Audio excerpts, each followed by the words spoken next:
I wanted to ask you, because you alluded to Captain Traore and you wearing the red beret. Which in some ways is in so many different parts of our continent. Of course, Thomas Sankara, I believe, was the first person to start the trend. Captain Traore wears the red beret. Julius Malema here in South Africa wears the red beret. In some ways, it's become a symbol of a new African movement led by younger politicians who are pushing against the incumbents of old who have become complacent. What do you make of those two leaders in different parts of the continent who also share your attire? Yeah, I like Julius. I like his energy. We might differ in a few things because we are fighting for different things. He's like he's in South Africa. For him, he's fighting for economic rights. For us, we're fighting for human rights. We're fighting first and foremost for the right to be human beings and to have that full human dignity. That is how far back we are. So we're fighting for completely different things. But I have a lot of respect for him. I have a lot of respect for President Traore. Of course, I might disagree with the way he came into power. But it's not how it comes into power, but how he uses that power and how he relates with the people. Please, my Ugandan people, do not vote for Bobi Wine. Do not support Bobi Wine. Bobi Wine is gone mentally. Who in their right mind is going to say that I do not support the way Captain Ibrahim Traore came to power because he uses guns to took power? Bobi Wine doesn't like that. Bobi Wine is so invested with the idea of these Western policies and the Western so-called democracy because those people are sponsoring him. White people are willing to kill millions of people for their interests and to protect their people. So what is wrong if Captain Ibrahim Traore should use a gun to take power in Burkina Faso? I think the only thing Bobi Wine should say that for right now, or from the time Captain came to power up to now, he is doing great. People in Burkina Faso are doing great.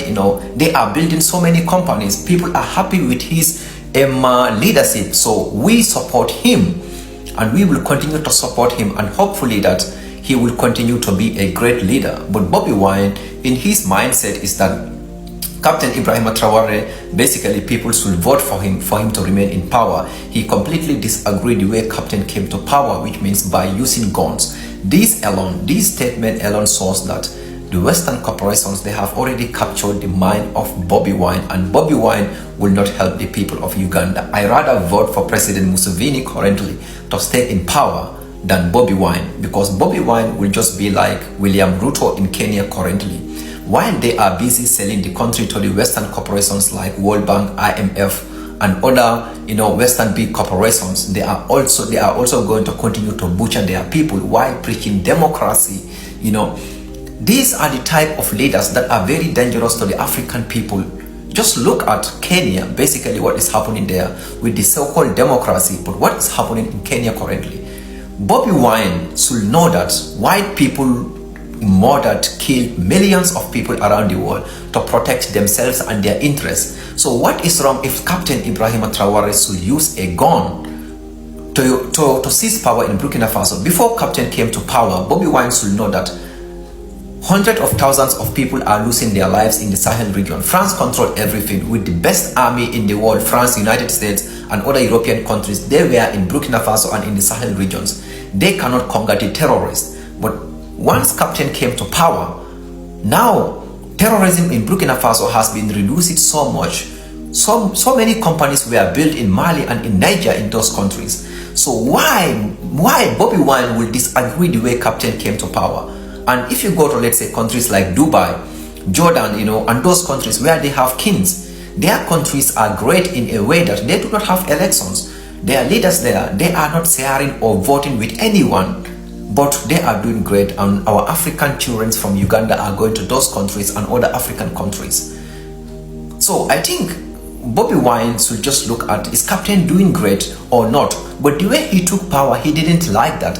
That statement is a statement from his mindset that it should be a democratic nation, Any African leader who have that type of mindset of the Western democracy is going to sell the African children. I am really ashamed that to hear this statement from Bobi Wine.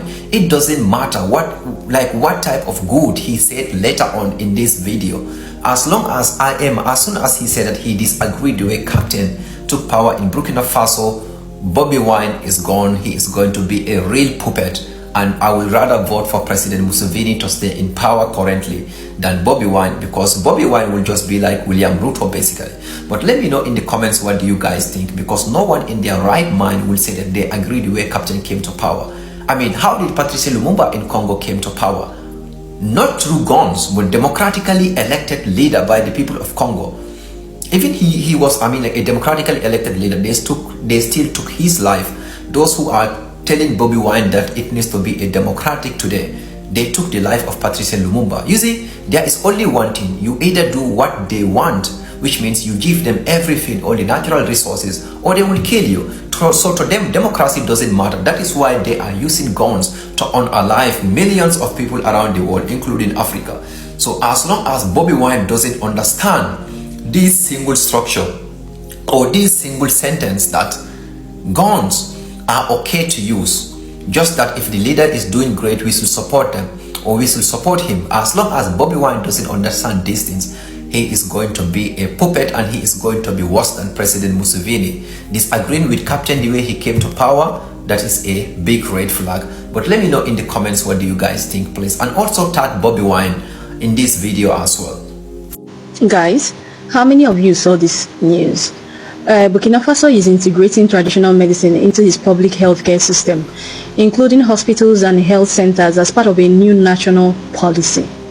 This move aims to improve healthcare access, particularly in underserved rural areas, while also recognizing and valuing indigenous healing practices. Specialized departments for traditional medicine will be established within regional and university hospitals.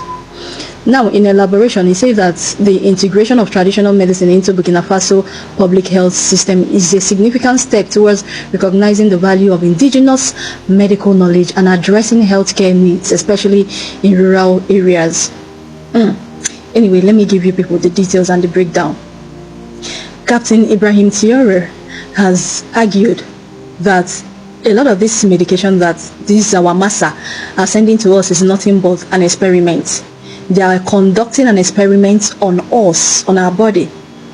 Now, you need to take him seriously. You need to take this very seriously, because you know that Russia has been sharing a lot of classified information with the captain. Yes, the leaders of these three Sahel states, opening their eyes to what is being done to us Africans. For me, everything that the captain says, every move that he makes, every policy, everything aligns with what I've been saying for a very long time. In fact, I feel that our ancestors, in their infinite love and mercy, despite our insults, our abuse, and our disrespect to them, in their infinite love and mercy, they have been able to raise somebody on a very high position. Somebody that will continue to spread the message, continue to create an awareness. You know, for a very long time now, they've been calling us conspiracy theorists. Yes, that is the name that our colonists used to undermine people that are speaking the truth, people that are, spreading the right information, the right message. They tag them conspiracy theorists. That is what we have been tagged for a very long time. But then, don't pay attention to me. It's possible that I'm that nonsense, whatever that you think in your head. But you see, Captain Ibrahim theory, pay attention to every move and every word that comes out of his mouth, because it's directly coming from Russia. Classified information is being revealed to him. How these people are using us as guinea pigs. How they are testing a lot of nonsense on us. Let me tell you, a lot of us Africans na akapu because of what has been injected in us, because of different types of medicine that we have been taking. Unknowing to us, this in Kapu Juluna Africa, that a lot of Africans in akapu. See, everything that is being done to us is actually being aided and abetted by our people. I was having an argument with one of my friends the other day about how they are using Africans against themselves, against each other, and why they could not do it with the Asians, the Arabs. We were talking about how China developed in just a very short period, and these guys, like, they did not pay attention to them. They just left them to strive. They left them to excel. And he corrected me. He said that it's not like they left them, but they are not compliant like we are. They are not ready to sell out their people like we are ready to sell out our people. They are not, in fact, they are different beings than we are. We keep aiding and abating them. And most of this, our attitude, this our nonsensical, disgusting, irritating behavior is actually injected in us. Yes, so many of the Iberi in Africa today is actually as a result of the things, the pills, the medicine, the injections that we are exposed to. Don't take your traditional medicine lightly. Those that have been saying, what is the dosage? The problem is that they don't have dosage. Nature don't have dosage. Nobody tells you dosage when you drink water. Your body tells you that is enough. Is enough. You have brain. That your brain is your dosage. Nature doesn't have dosage. You know. When you have taken enough, you know. So this is what they have been using to blackmail us. It doesn't have dosage. Hey, your kidney, your liver, all these things are manipulation. They have been manipulating us and using us as their guinea pigs. Yes, object of experiments. Think or sink. Black people and black people only. Are y'all okay? Do y'all even see what's going on? The very visible divide that is happening, that we are allowing to happen in our generation, that we can clearly see is an invisible hand causing and stirring up division. Y'all really about to sit back and let this happen? Black Americans, we are not boycotting no Africans. I'm sorry. We are not boycotting our brothers and sisters. Especially if y'all ain't gonna run it back on the Chinese, the Arabs, and all of those other people that's over in America that's cutting up and been cutting up for years. We're not gonna do it. I'm not saying who's right and who's wrong, because to be honest, everybody in the diaspora is wrong. And everybody ain't S. And that's the real. We're gonna get down to it. Now, what do I mean by ain't none of us S? None of us are actually free. The only one of us who is free is Burkina Faso, and he's fighting for his life every day while we're over here on the internet playing internet games.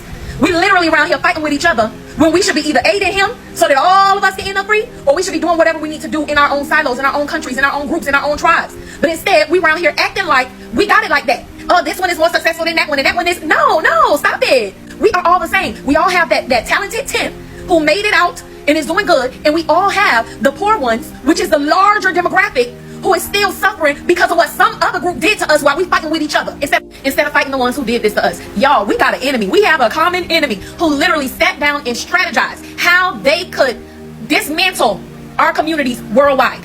That is who we should be boycotting, and that is who we should be boycotting along. Now, I'm not here to say who's right and wrong, again, because like I said, everybody is wrong. When you came to America, they told you negative things. You believed it. You regurgitated it. You acted accordingly. When we were younger and in grade school, you got picked on. You didn't like that. Your feelings got hurt and you held a grudge. Rightfully so. I'm not saying that anybody is right or wrong in the midst of it. We're all wrong. We all have a part to play in it. And even right now, all of the vile things that are being spit on social media in mixed company, it's got to stop. But most of all, we are not boycotting the Africans. In the meantime, what we need is for all of those who are of like mind, who literally are level-headed, who are not going to be talking crap, because you can't give a backhanded compliment. You can't say, oh, black Americans, don't boycott us, and then in the same mouthful call them thugs, and that's why y'all killing each other. No, that's what's keeping these wars going. If that's you, you need to shut up. Only the mature ones need to be speaking right now, because all it's doing is causing a greater divide. It's time to come together. Y'all are literally doing the CIA's work for them. I mean, y'all taking it on. You couldn't tell in the beginning that it was bots that was spreading all of this division. You couldn't even tell that. Y'all let the bots get it started, and now you running with it. And we in a full-on internet war, because I'm on the continent, and I can tell you right now, me and all my African brothers and sisters, me and all my Senegalese, we get along, baby. We don't have those issues. But those are all misconceptions. Those are all things that literally, like I said, someone else got it started, and then we just ran with it. I'm on the continent. They are making it clear. It's not them. They ain't y'all, the Africans that travel to America. All of y'all in America realize that deeply rooted in the soil is division. It's like as soon as you step off the plane, it's something that's making you just divide. It's something that's causing confusion. I don't know what type of voodoo hoodoo they did, but baby, y'all got to break free from that thing. Y'all have to break free. It's not real life. It's on the internet. That's where it needs to stay. And leave in July, August 1st, it needs to be a boycott of anything that's black on black. Anything. We got to come together. We're not boycotting the Africans. Those are our brothers and sisters. But I am calling for everyone to start speaking with maturity towards each other, because it's got to stop. Breaking news. You won't believe the European Union visited Burkina Faso recently, and this time around they met Captain Ibrahim Traore, and they came with this tactic. These are the words of the ambassador of the European Union. He went ahead and said they are They have actually come to Burkina Faso to say goodbye for working with Burkina Faso for the longest time, and they will want to work with Burkina Faso. They will want to continue funding school, hospitals, and any project that they will want. Imagine they are coming now with sweet words after all these things they have done for Burkina Faso. Let me put this across as a young Pan-Africanist. Hey, I can never allow such bullshit to continue, because Ibrahim Traore has literally done his very best to stabilize the country of Burkina Faso. Imagine this Western nation, these same Western nations who are coming to bow down, who are coming with respect, are the same Western nations who are exploiting what was meant for Burkina Faso. These are the same people who denied the Burkina Faso people something to do with education. They actually smuggled their minerals, and now they are back to say goodbye. As how now? This is another new tactic. Captain Ibrahim Traore should be rather be careful. So we have some major breaking news. It is now official that France is going to be a third world country in less than 5 years. And Ibrahim Traore was correct. Putin was also correct. The moment France decided to open the eyes of Africans by abusing their leaders, exploiting them, and thinking that they will not be sent out of Africa was their biggest mistake. France has a very big debt, and let me tell you, this debt is not going down. It has a debt of $3.8 trillion, and this debt is increasing by $6,000 per second. So the free market that France was getting in Africa, especially in the Sahel states, Burkina Faso, Mali, and Niger, is no longer getting it. And Senegalese have also sent them away. All the Africans do not want anything to do with France, and now they are ditching even their currency, which has been effective for over 65 years in these countries. No more are they getting these free resources that they were getting from Africa, and now nobody wants to see them. France is crying. France is asking the United States of America to help them, but now their economy is crumbling, and it is crumbling very, very fast. Breaking news. United States of America President Donald Trump has accused South African President Cyril Ramaphosa of leg swelling. President Donald Trump said, "My leg started swelling when South African President visited me. I shook his hand, leaned in for a photo, and bam, my ankles blew up like two hot air balloons." Trump moaned, fixing his calves for dramatic emphasis. "I haven't been able to wear socks." President Donald Trump said South African President Cyril Ramaphosa is behind his leg swelling because as the South African president visited him in the White House Oval Office, he has not been able to see himself free. Right now, his legs have swelled to an extent that he cannot even wear socks. So he has accused South African President Cyril Ramaphosa of behind all these things that is happening to him. And he has said he is ready, that he wants to change his office because he's not ready to use the Oval Office again. Now, he doesn't want to use the office.